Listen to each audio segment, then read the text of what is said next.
Guys, kayo ba mahilig bumiyahe?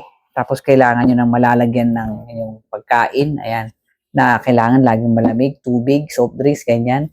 Eto na, oh. Orocal siya, oh. Ice box, 8 liters siya, di ba? Ayan.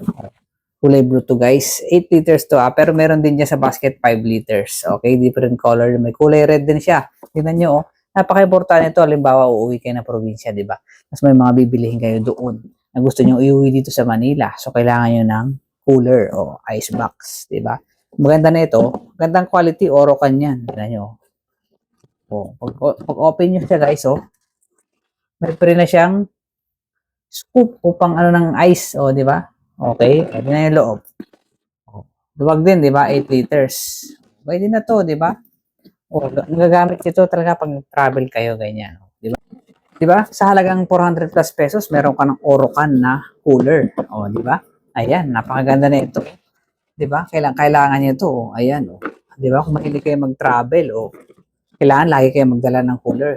Lalong-lalo ngayon pag uwian ng probinsya. Okay? Pag may mga gusto kayong bilhin doon, kailangan nyo na ito, cooler. O. Di ba? Para hindi agad masisira ang mga pagkain, tsaka ang mga tubig at soft drinks. Laging malamig. Okay, check out na kayo sa basket. Merong red at blue to. 5 liters din. Thank you.